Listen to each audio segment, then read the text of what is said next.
Annyeonghaseyo, welcome to Afternoona Delight, where Leah, Megan, and Amy, three American romance novelists discussing all things K-romance from a writer's lens. We fangirl over our favorite actors and actresses, talk up our trope addictions, and nerd out on K-drama deep dives. We'll throw in a few K-pop and K-skincare recs for good measure, because why not ride the Hallyu wave all the way to shore? So grab some tteokbokki and listen to your new favorite unis. Hey, everybody. Hello. Hi there. So I actually have something I wanted to talk about based on a tweet that I saw. I'm going to have to give credit to the original person who wrote this. So her @ on Twitter is @HumanHousePlant. And I guess her name is Frankie Larson. I like that name. Yeah. Human Houseplant. Let me preface this by saying a lot of times on this podcast, I have kind of made my case for what I think an alpha is. And this woman really summed it up and it made me really happy. So her tweet is, quote, "I'm an alpha," unquote. And she says, "No, you're not. You're an ass that thinks talking over people makes you important. Do you even know what an alpha does? They feed and protect their pack. Where's your fanny pack full of cheesy crackers, Steve?" And then it said, her next tweet is, "If you are out with your buds and don't have ibuprofen, Neosporin, and cheesy crackers with you, you are not an alpha." So basically a mom. I love it because it basically is your exact definition. It is. This is why I love it, because yes, an alpha is going to take care of his pack. When it comes to like alphas in books and movies and shows, he or she is going to be, or they, is going to be a leader. They're going to take care of people. They're not going to be some dickwad CEO who overworks his employees or their employees. It's just not the way that's not going to be. They provide ibuprofen and cheesy crackers, okay? And this made me so happy, and I need to tweet this person directly because I just enjoy this so much. I just can't stop laughing about, I can't stop picturing some of the alphas I see fanny packs on. With snacks and first aid. Yeah, like I've talked about how Park Sero-wi in Itaewon Class is an alpha, and I've never seen a character who takes care of his people as well as Park Sero-wi takes care of his people in that drama. And he absolutely would carry around a fanny pack with cheesy crackers if he knew that someone needed them. Their blood sugar ran low. He absolutely would carry a fanny pack of crackers, okay? That's an alpha. So I just had to get that off my chest because it really made my week seeing that tweet. Captain Ree would carry a fanny pack too. He would, absolutely. 100% Captain Ree would carry that fanny pack. I just remember him putting the shoes on his, I don't remember which one it was. It's the one who was in Move to Heaven, right? The youngest one of his men. Oh, stop it. Oh, I love that scene. In the park when he's, yep. Oh my gosh. When he bent down and put the shoes on him. Oh God, yep. I forgot about that just till now. Yep, that's an alpha for you. Yep. Captain Ree. Mm-hmm. So what are we talking about today? Today is our Love It or Leave It episode. We are talking about dramas that hook us in the first episode or that don't.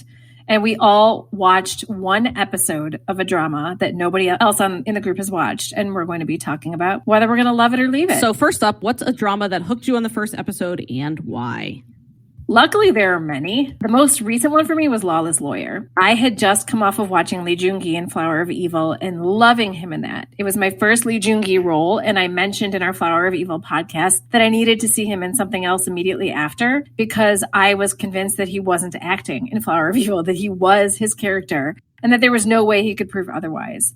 So then I started Lawless Lawyer, which opens with Lee Joon-gi as Bong Sang-pil, speeding down the road in his sports car, his tattooed knuckles on the steering wheel, a tailored suit on his wiry but kick-ass frame, and a police officer on a motorcycle in hot pursuit.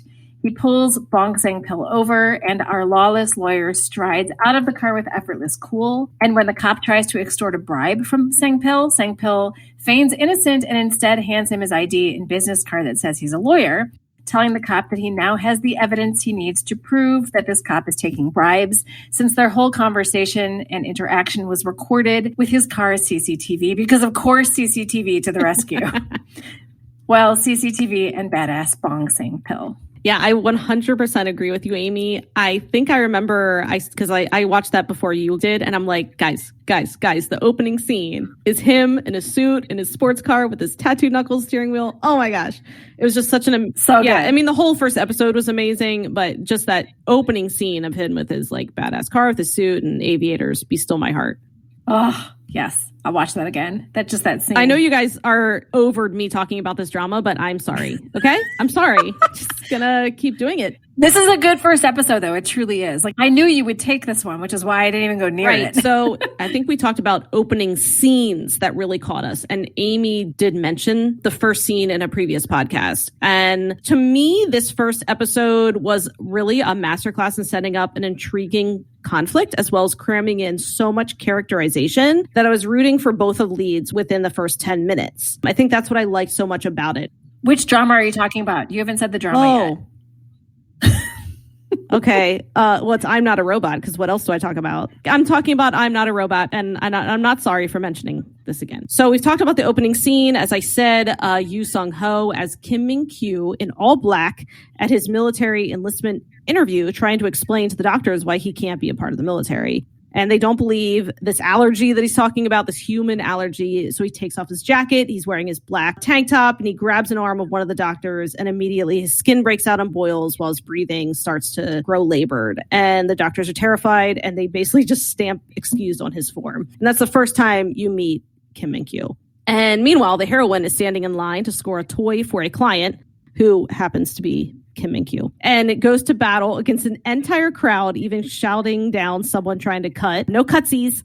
So she delivers the toy that she fought for, tooth and nail, only for Kim Min-kyu to tell her the box is damaged. Hilarity ensues as the plot basically sets them on a collision course when she is recruited to play a pretend robot to gain funding from a billionaire who happens to be Kim Min-kyu. The stakes are high, the humor is legendary, and it's just a first episode that sucked me in. It just sets up this great conflict. It's life or death, it's funny, and you're rooting for both the characters. I mean, Kim Min-kyu, vulnerability of who he is. They show the heroine who is striving, make something of herself as an inventor, and you're rooting for them separately and together. It's a great first episode. It really is. Yeah, I do love it. But I am going to go with a drama that neither of you have seen. And that's actually a surprise to me because I feel like this is a drama slightly just like made for Megan.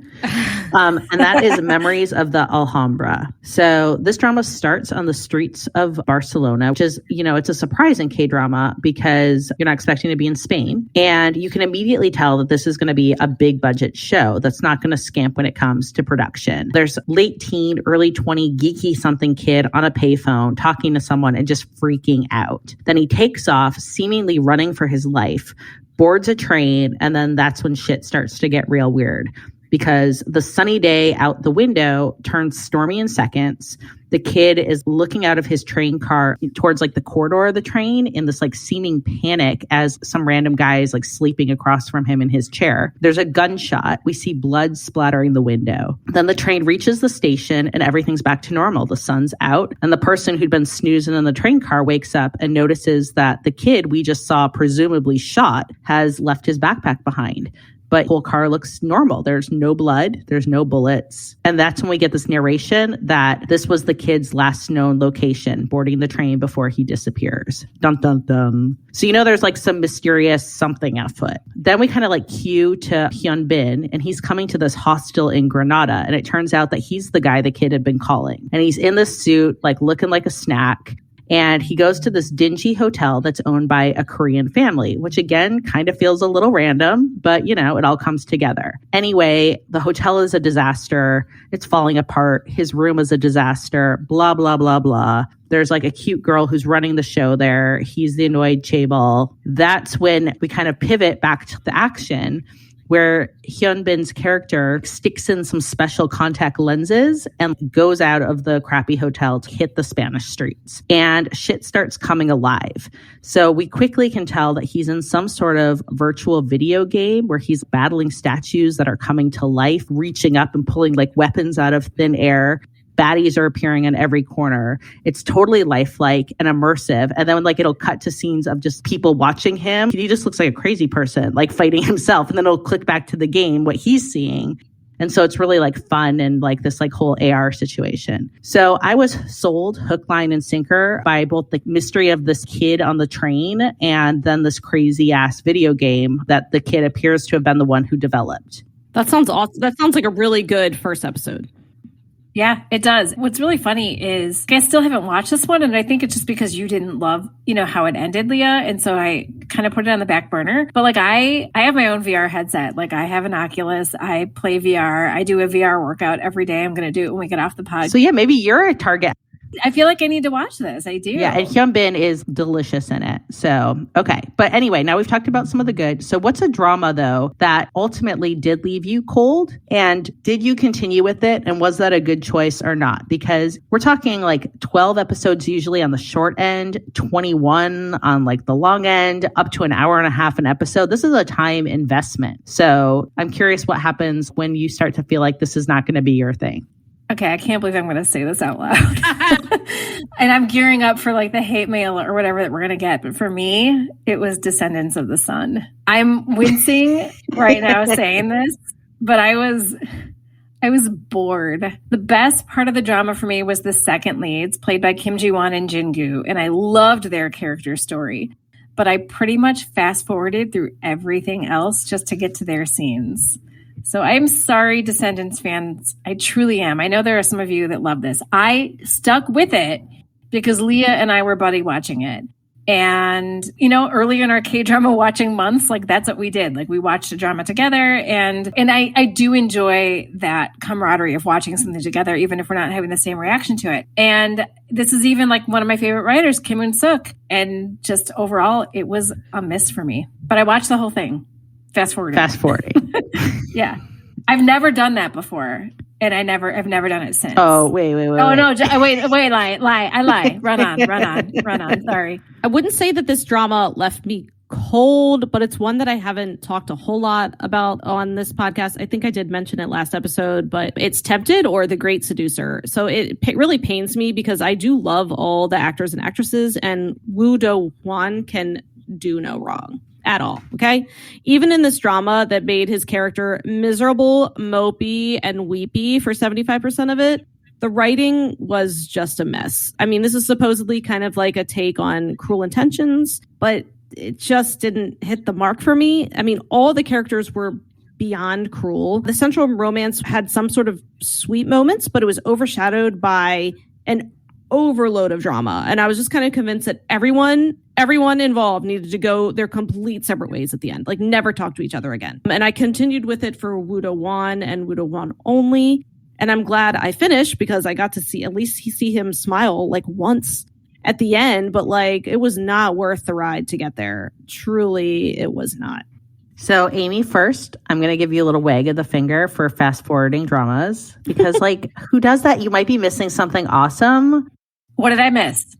What did I miss in Descendants of the Sun? What did I miss in Run On? And you know what? I did it another time. I'm sorry. What did I miss in Mr. Queen? Okay, so these are all dramas I happened to like. I will say that I do take your Descendants criticism as valid overall. I liked it more than you did. I was willing to forgive more than you were. But overall, yes, I would say this is probably my least favorite Kim Eun-suk, although I do think that Big Boy... Song Joong-ki? Yeah, he does it for me. But like, wasn't that his code name, Big Boy? Because it was Big Boy and Wolf, right? I don't remember. I feel... Yeah, you wouldn't know because you were fast forwarding. So, you know what? Big Boy... Shots fired. He bored me.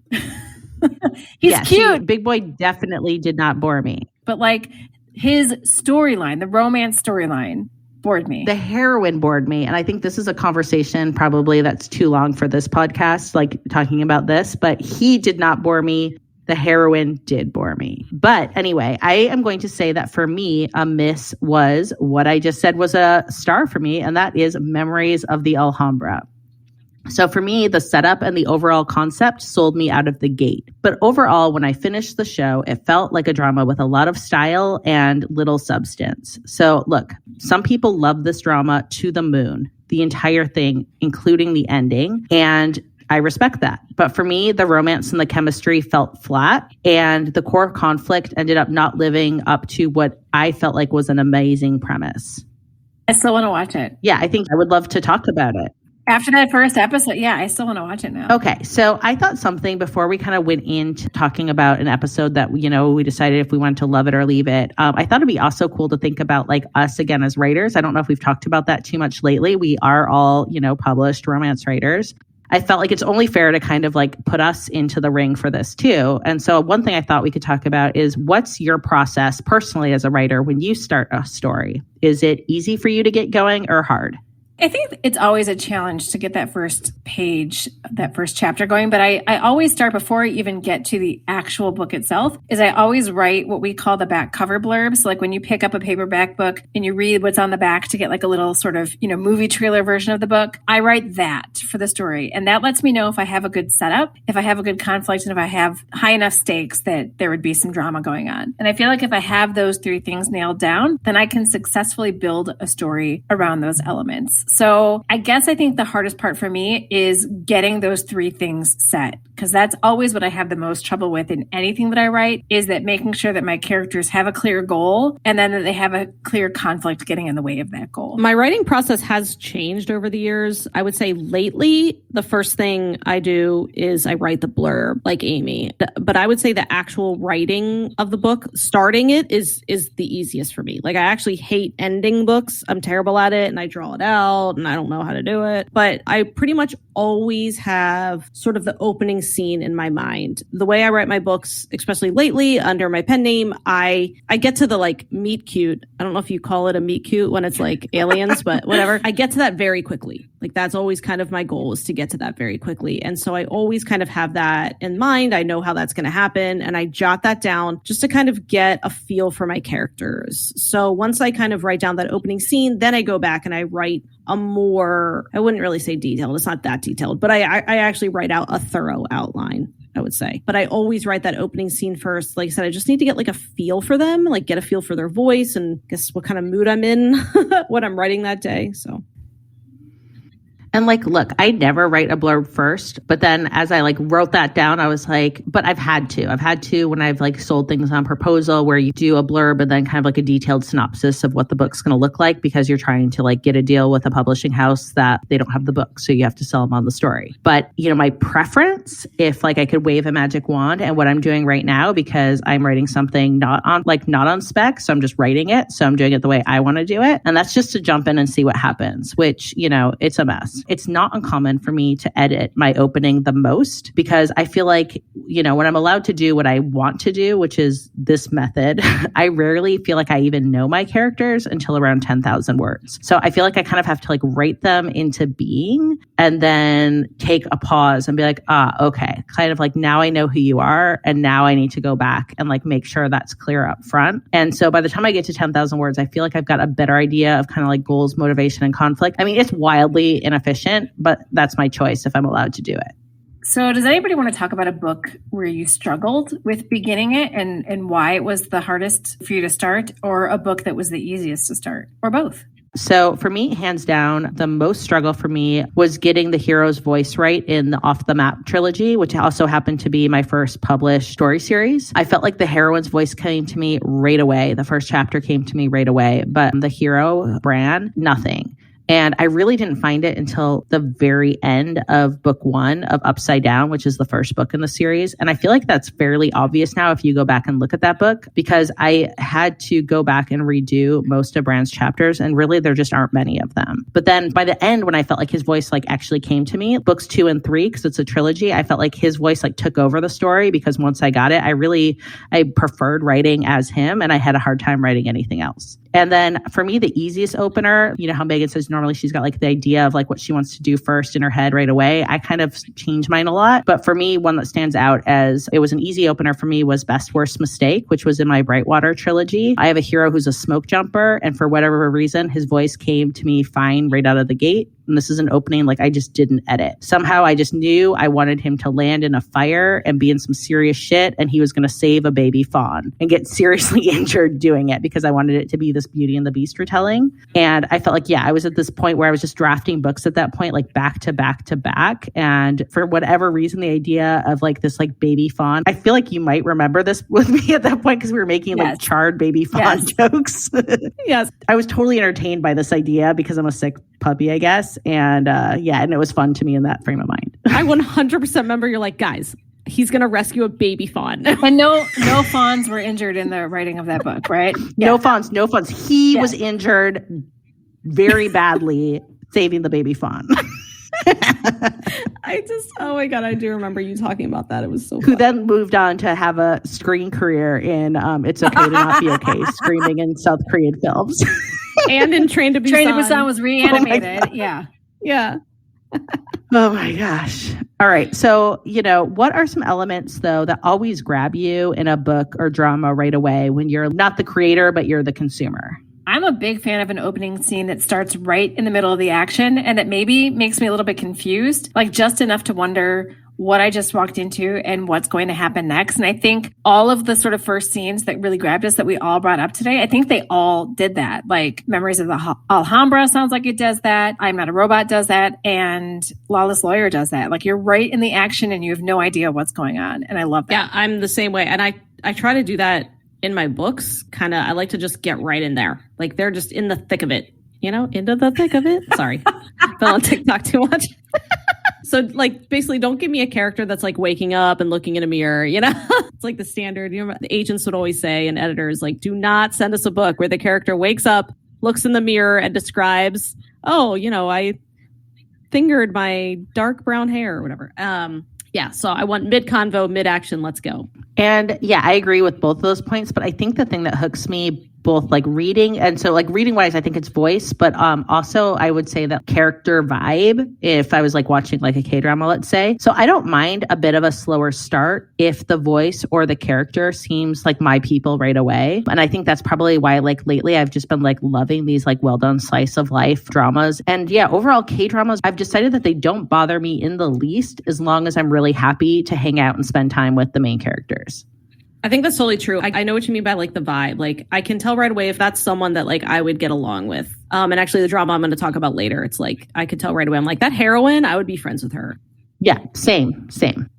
All right. Well, now it is time for our favorite part of every show, which is our Rec of the Week. And today we have our K-pop recommendation with Megan. So today I am recommending Bad Alive, English version, by WayV, and that's WAYV. So WayV is technically a Chinese group, but they are kind of an offshoot of NCT, which is a K-pop group, company, all that. So they promote in Korea. They're on the Korean shows. Some of their songs they sing in Chinese, but they are amazing. They're 7 guys. They have incredible chemistry. And I'm telling you, right, it's funny why I'm recommending Bad Alive, because it's not like new or anything, but I was in the car and it came up on my personal playlist and I was like, this song just bangs. Like it's just so fun to listen to. It's so good. Do the English words make a lot of sense? No. Did they talk about their $1,000 shoes? Yes. But it doesn't matter because it's amazing. The main reason you also want to listen to it is you have to watch the video. The music video is something to behold. I will tell you right now, just the opening shots of the visual masterpiece that is Lucas in black and red is just incredible. So you just got to listen to it, okay? Trust me. I've had some feedback that you guys are enjoying the Spotify playlist I made. I'm really happy. Thank you. And just trust me, you gotta listen to Bad Alive by WayV. You'll love it. I'm going to second that because I watched this video very recently and I was like, holy shit. Yeah, it's extremely sexy.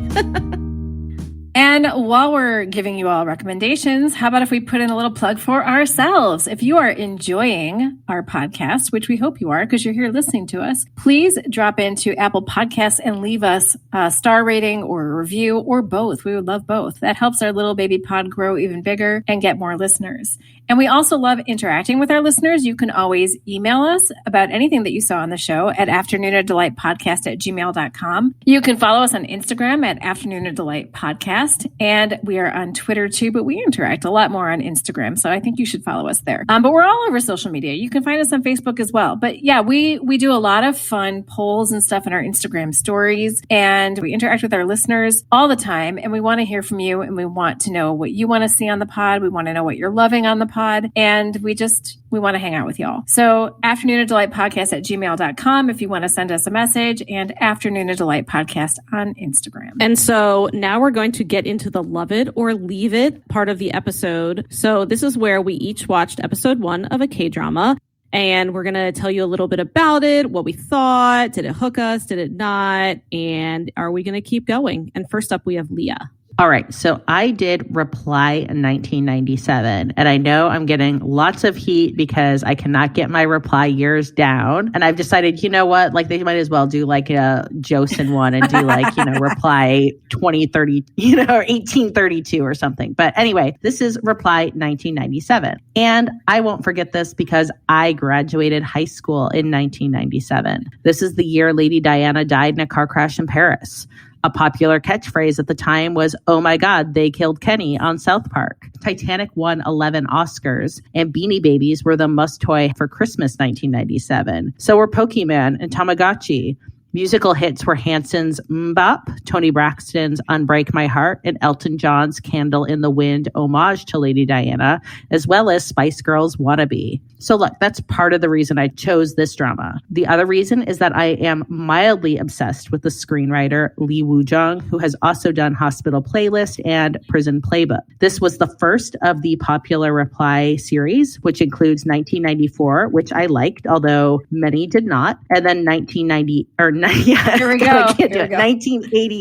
which I have not seen yet, but seems very beloved. And I think, we're going to probably do it on the pod at some point. So this drama opens with a bit of a surprise for me because the parents from 1994 are also the main parents here in 1997. 1997 actually is like the first of the dramas though. And I kind of gathered this was going to be the case because when watching Reply 1994, there's this kind of like funny, weird part where the characters from 94 and 97 interact as like long lost family members that like vaguely resemble each other because they're literally the same people. And Amy, since you're watching Hospital Playlist, it's also the older brother priest character who's really fun to watch. But anyway, it kind of was like a bit of a mind boggle to like have it be the same parent. Okay, he's in 88 too. Yes.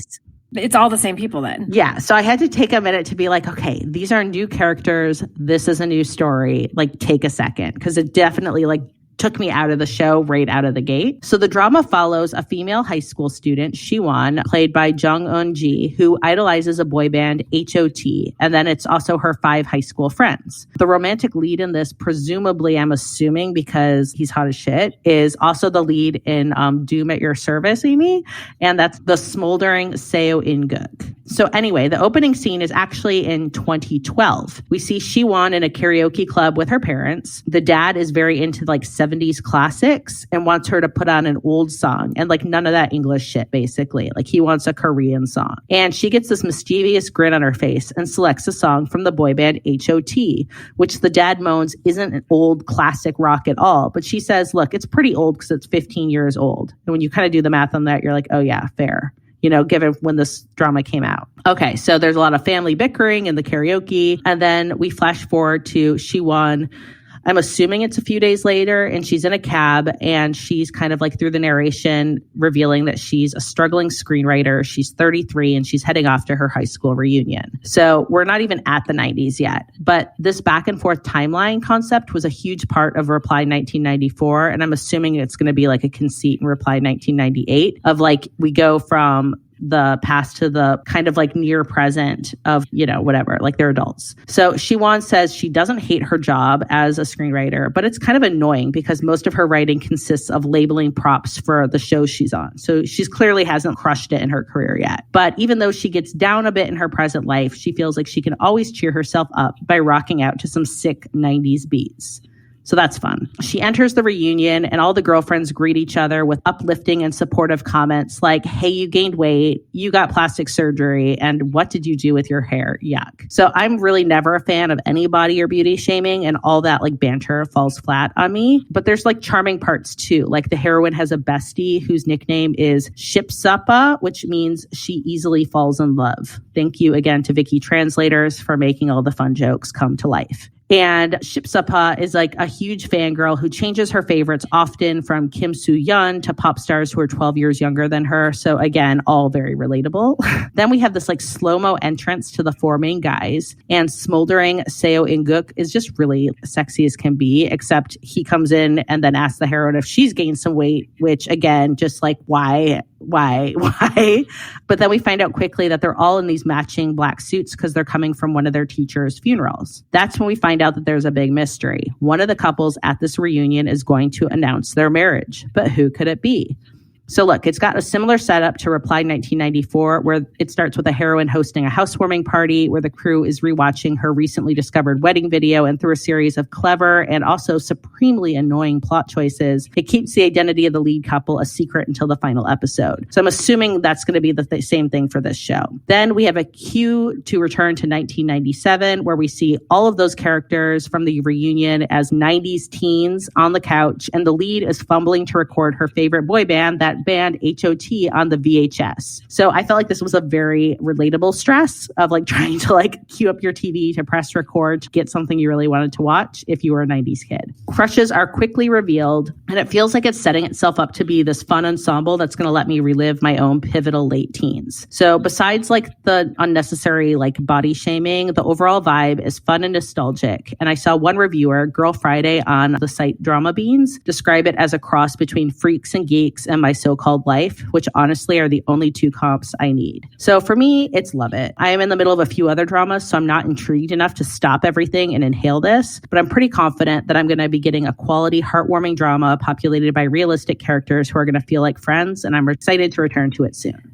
That sounds awesome. And those comps like Freaks and Geeks and My So-Called Life, like that just sold me. Absolutely. So one thing that I want to point out that's really funny. So the name of the actor, Sung Dong-il, he's the one who is the older priest brother in Hospital Playlist and who is obviously plays one of the parents in all of the Reply series, because like I said, he was in 1988. He's in 94 and 97. He is the villain in Legend of the Blue Sea. So he's the villain in that. And so I remember when I started Hospital Playlist, because I watched the first couple episodes of Reply 1988 before switching to Hospital Playlist. So I was watching Reply 1988. I'm like, why do I know this guy? Like, and it was weird to me that he was like just this normal guy and like smiling because like something wasn't clicking right. And so I had to like look him up, and he's the villain in, like I said, in Legend of the Blue Sea. Is he a funny villain or like a... No, like, so Legend of the Blue Sea, which I'm sure we'll talk about later. We're doing late fall. Yeah, so Legend of the Blue Sea is the mermaid drama with Jung Ji-hyun and Lee Min-ho, and Song Dong-il plays the villain. And it takes place in the past, in what looks like possibly like the Joseon era, and then also in the present. And so he is the villain in the Joseon era, but then also the reincarnated villain in present day. And in present day, he's like this creepy serial killer. Wow, because he's so... Yes. I mean, he's like the beating heart of Reply 94. He was really good. He was a good villain. So I will just throw that out there, and because I realized that he's in all of the Reply stuff and in Hospital Playlist. Only a very little bit. Clearly he's like one of those like muses. Yeah. And I really like when you see like a writer and then like you start to see that like, you know, they've got like a cast that kind of follows them through different dramas, like Yangsze from Reply 94 being in Hospital Playlist. Like I just really enjoy getting to see that. No, it's super fun. So I'm excited for you guys to see him as a villain. Well, Megan hasn't seen him as anything yet, so I'm excited for you to just see him. So I'll get on to mine now. So my love it or leave it, I watched the first episode of Doom at Your Service. So first of all, according to Asian Wiki, the actual literal translation of the Korean title for this drama is One Day, Doom entered the front door of my house. And guess what? That is exactly what happens in one of the scenes in episode 1 of Doom at Your Service. So that is a very good literal translation because that happens. So first I'm going to give a little short and sweet blurb of the drama, and then I'll get into it. So this is the blurb from Drama Beans. A terminally ill woman finds herself at the breaking point and wishes for the end of the world. In answer, a mysterious man who acts as a messenger of doom between God and humans appears at her door. The two must live together for 100 days. Sounds interesting enough. So why? Why must they live together? I don't know by the end of episode 1. Not quite sure, but that's the deal. So here's a little overview of just the first scene, and then I'll get into sort of everything else that happens in episode 1 and my take on it. So here we go. And tell you why I did put this drama kind of on the back burner for now. It doesn't mean that I didn't love it, though. So Tak Dong-kyung, played by Park Bo-young, is an editor for a publisher. In the very first scene, she's being told by a doctor that she has lesions on her brain. He tells her that she needs to be admitted for a week to biopsy the lesions and figure out treatment, and she basically says that she can't manage to take a week off of work, so she's not going to do it. He tells her if she doesn't have the surgery, she'll die sooner and experience much pain, but basically, she gonna die. So she thanks him for seeing her and then talks to him about his book because she is his editor. And as a favor, he had squeezed her in for an MRI to see what's going on in her brain because she's having some headaches and stuff like that. So that's the opening scene. And from here, shit keeps getting worse. She finds out that her boyfriend is actually a married man with a pregnant wife, who in the next scene is confronting Dong-kyung in a coffee shop where she's throwing a glass of water in her face, as happens in K-dramas. After that, she goes to work where her boss gives her hell for being late, because of course he has no clue she was just getting the results of an MRI that says she's going to die. And then we find out that her encounter with her boyfriend's baby mama, wife, that she had at the cafe was captured on video and is now trending online. After this, a guy on the subway recognizes her as the person from the viral video and starts filming her without consent as she's reading the hateful comments on the viral video because everybody, sees her as the other woman who's breaking up a marriage. Then her brother calls and asks her for money. And guess what? It's also the day that is the anniversary of their parents' death. Then her aunt calls to make sure that she bought a cake to celebrate her parents. Of course, on this momentous day, she does not tell her aunt about her diagnosis. Instead, she drinks a lot, wishes doom upon the world, and then surprise, Myeol Mang, aka Doom, played by the dreamy Seo In-guk, shows up at her door offering to make her wish come true if she makes a deal with him. Some other stuff happens to convince her that he's for real and not a brain tumor-induced hallucination, but that's basically the first episode in a nutshell. So look, Park Bo-young is charming and Seo In-guk is dreamy as hell. But I tortured myself through a 20-episode drama where Kim Woo-bin played a K-drama actor with a brain tumor who was suffering alone to spare everyone else the grief and likely to spare himself the reality of what was happening to him. That drama wrecked me something good, and I've talked about it a lot. And it's not a spoiler to say that he has a brain tumor because you find out in episode 1, just like in Doom at Your Service. And this is Uncontrollably Fond that I'm talking about since I haven't said it yet. And to be honest, I've had my own recent health scares in the past year, and this all just hit too close for home for me, barring the fantasy element, as I have not met God's messenger of doom yet, as far as I know. The episode was entertaining, and it definitely hooked me. And I do want to see how this drama plays out, but I am not in the headspace for it right now to continue, so I will probably go back to it eventually, but not quite yet. So was any of this humorous at all? Like, was there a lightness to it? Yes, there's definitely some levity to it. So it's not, but how much bad shit can happen to one person after she finds out she's dying, then everything else just keeps happening. And I was like, dude, like this is a little much. But yes, there's absolutely humor. There's absolutely some lightness, with the dark. Unlike Uncontrollably Fond, which was a realistic drama, everybody was human. In Doom at Your Service, I'm guessing that we have a better chance of a possible sort of happy ending since there is a fantasy element to it. But right now, I just don't want to watch somebody dying for the entirety of a drama. Yeah, that's understandable. Okay, so I have heard great things about My Roommate is a Gumiho, so I decided to give it a try and watch the first episode. So first, let me say that the hero, Shin Woo-yeo, played by Jang Ki-young, is a presence on screen. He's very tall, incredibly good looking, and honestly seems like royalty. He could be Lee Gon's son, okay? And he's also a Gumiho. So we learned right away through a series of montages beginning in the Joseon dynasty that he very much wants to be a human. And in order to do that, he first must live long enough to gain all 9 of his tails, and then he must attain enough human energy to turn his red fox speed blue. So I'll say I'm slightly unsure of the fox speed details. More fox speed. Yes. But it already sounds like there's more explanation in this. Like we even mentioned like the 9 tails. Like Lee Gon never had to do anything fox-like ever. So they show him basically going in to kiss a lot of women like over the decades. Okay. And the fox speed just kind of hovers between their lips, sort of. And I think that's how he gathers their energy, sort of. And it's not, I don't think it harms them. It just is like, I don't quite get it. Okay. I think I need to do some more Goomio research, but I'll tell you, to be honest, I didn't need to understand all the lore to like figure out what was going on. Like it wasn't necessary. It gave me enough explanation for me to be excited. Anyway, the dude is growing tired of his long shelf life. So he mostly keeps to himself and he has pretty terrible social skills. And one thing he does have is a damn nice red sports car. So one night the heroine who is Lee Dam, played by Hyeri, who is gorgeous. She's walking home with her drunk friend who passes out on Woo Yeo's car, which is like parked on the street, and Woo Yeo is standing nearby. So, of course, Dam is trying to get her friend off the car on his 2 feet, and she falls. And Woo Yeo does a very amazing, K-drama, like grab of the arm to catch her. And she kind of pushes on his chest, like kind of the momentum kind of has her like slamming her hands on his chest. And when that happens, the fox bead falls out of his mouth into hers, just goes right in there. She swallows it. Then she passes out. And when she wakes up, she's in his home. And he informs her that she has his bead. And until he figures out how to get it back, she has to stay with him. And she, of course, assumes he's completely crazy. Like, she thinks he's going to, like, steal an organ or something. And then he's like, I'll have to prove it to you. And he shifts into a fox. Yes, we actually got a full fox Gumiho shift. He's huge and white and incredibly CG, but it doesn't matter. It's pretty glorious, okay? It really is. I like it a lot. And so that's where the conflict starts. So, folks, this is a forced proximity trope, which is one of my favorites. And so here's why. So she's got this fox bead in her, right? And the tiger, just follow me on this, okay? So the tiger is the fox's natural enemy.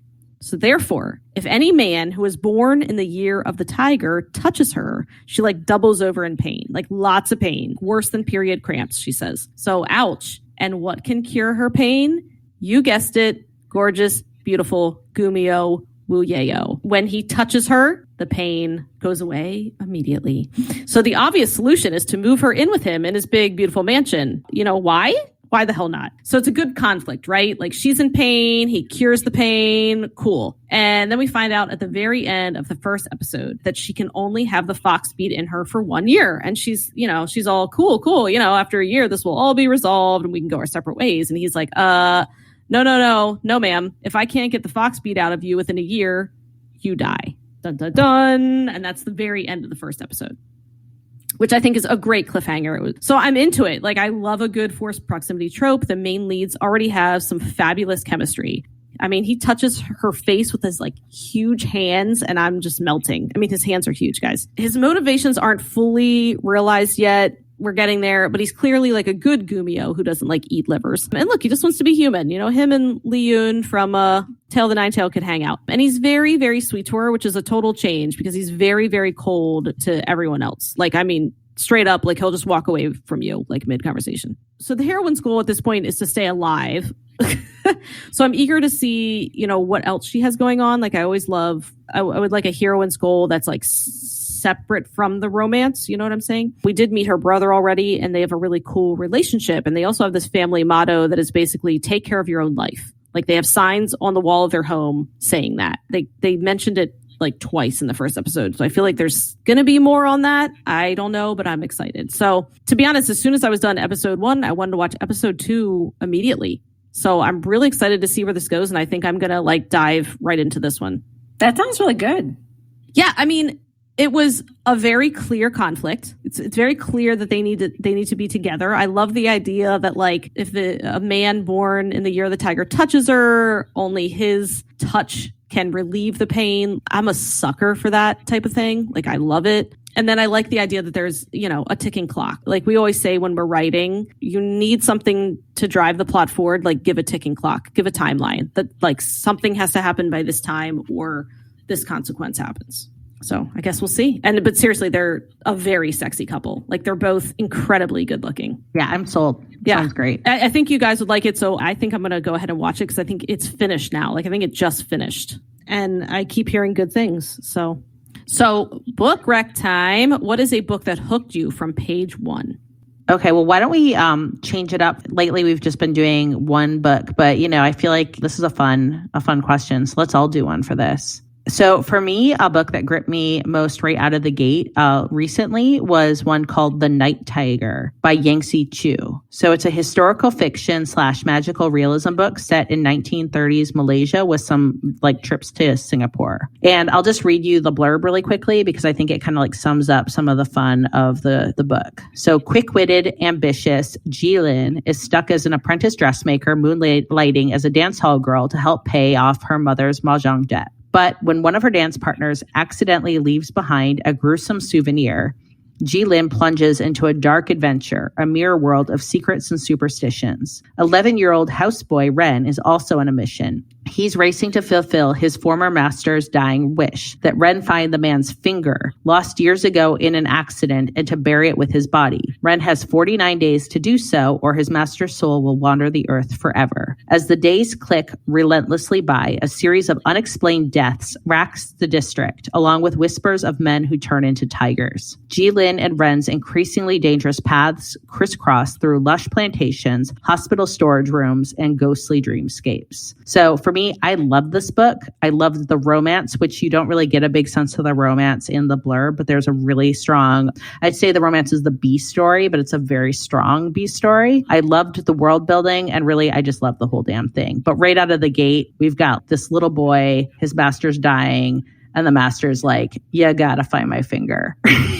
I'm going to second that it's a really good book because Leah recommended it to me and I read it too. There's nothing to compare to. Like, it's its own thing, and it's very cool and different, and agree that the romance was something that I wasn't expecting and was very pleasantly surprised to get. And I can do mine. I believe that I mentioned this book back when we were watching Healer, because Healer gave me these kind of vibes, and it's called On the Jellicoe Road, or Jellicoe Road, depending on which country you're in. It's an Australian author, Melina Marchetta. And for me, this is a book where the first line drew me in, and here's the first line of the book. My father took 132 minutes to die. That's line one. And that gives you no clue what the book is about. It is one of these books, like the reason why I likened it to Healer is that you've got the present generation kind of unraveling the mystery of the past and sort of fixing what happened in the past generation. And so I'll read you the blurb of the book, but it still won't give you any real clue what this book is. But I think when I'm done talking about it, Leah can second that it's a book that everybody should probably read. And it's considered a teen book, but I think this book is for everybody. So Jellicoe Road is a dazzling tale that is part love story, part family drama, and part coming-of-age novel. Abandoned by her mother on Jellicoe Road when she was 11, Taylor Markham, now 17, is finally being confronted with her past. But as the reluctant leader of her boarding school dorm, there isn't a lot of time for introspection. And while Hannah, the closest adult Taylor has to family, has disappeared, Jonah Griggs, the boy who might be the key to unlocking the secrets of Taylor's past, is back in town, moody stares and all. In this absorbing story by Melina Marchetta, nothing is as it seems, and every clue leads to more questions as Taylor tries to work out the connection between her mother dumping her, Hannah finding her, Hannah's sudden departure, a mysterious stranger who once whispered something in her ear, a boy in her dreams, 5 kids who lived on Jellicoe Road 18 years ago, and the maddening and magnetic Jonah Griggs, who knows her better than she thinks he does. If Taylor can put together the pieces of her past, she might just be able to change her future. It's one of my favorite books of all time, and I tell everybody to read it whenever I can. And Amy told me to read it, and I loved it. I did the audio version. So good. It's so good. My husband liked it. Like, we listened to it together. Yeah. Aww. It's fantastic. And we never listened to books together. Yeah. I mean, it was set in Australia, so it was also nostalgic for him. But I mean, it's just wonderful. And it is one of those books that you can't really talk about. Like when I was an English teacher in the classroom and I had a classroom library, I handed this book to one of my students because we had independent reading time in class. And I handed it to her and I said, I think you're going to love this. I can't really tell you anything about it. Just read it. And if you agree with me, pass it on to someone else. And she came back to me like 2 days later and was like, oh my God, Ms. Pine, that's like one of the best things I've ever read. And the book just kind of traveled around my classroom and it was the best thing. Oh, I love that. I know. That's so great. It's the best feeling. So I'm going to talk about Heroine Complex by Sara Kuhn. So I'm going to read the blurb and then I'm going to tell you why the first chapter is just so, so good. So being a superheroine is hard. Working for one is even harder. Eva Tanaka is the put-upon personal assistant to Aveda Jupiter, her childhood best friend and San Francisco's most beloved superheroine. She's great at her job, blending into the background, handling her boss's epic diva tantrums, and getting demon blood out of leather pants. Unfortunately, she's not nearly as together when it comes to running her own life, standing up for herself, or raising her tempestuous teenage sister B. But everything changes when Evie's forced to pose as her glamorous boss for one night and her darkest secret comes out. she has powers too. Now it's up to her to contend with murderous cupcakes, nosy gossip bloggers, and supernatural karaoke battles, all while juggling unexpected romance and Aveda's increasingly outrageous demands. And when a larger threat emerges, Evie must finally take charge and become a superheroine in her own right, or see her city fall to a full-on demonic invasion. So the first chapter is really fun. So it opens up, and so she's the assistant to a superheroine, okay? And it's very funny because it's very modern feeling, as in the superheroine just wants like a really good footage for her social media when she's like battling these demon cupcakes in a bakery. So they're like dodging this like these like demon cupcake, evil frosting. It's just very funny. And she's trying to get all this footage, and it uploads, and then someone in the comments is like, oh, but what happened to Aveda's face? And she has like a zit, and she like loses it. And then, you know, the assistant has to like deal with the fact that her like boss is like, how did you not see my zit? And it's very funny. The vocabulary is great. The dialogue is fun. It's just a really cool book, but I think it just has a fantastic opening chapter because it just sucks you in right away. And the voice of the heroine is fantastic. So anyway, that's Heroine Complex by Sara Kuhn. That sounds super fun. Yeah. And look at the cover. Listeners can't see it, but it's very cool. See, she's like kicking a cupcake. I love it. Yeah, it's very cool. Yeah, it sounds really fun.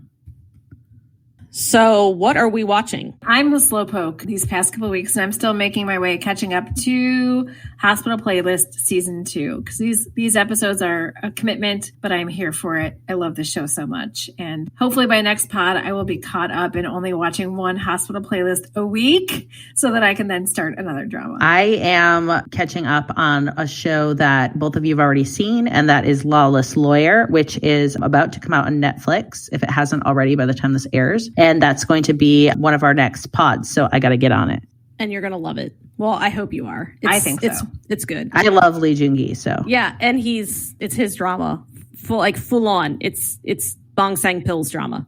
Bong Sang-pille. That's what they say. They're the whole thing. Anyway, so I didn't want to watch any more of My Roommate is a Gumiho because I wanted to only watch episode 1 when we talked about it. You know what I mean? Because that was like the assignment.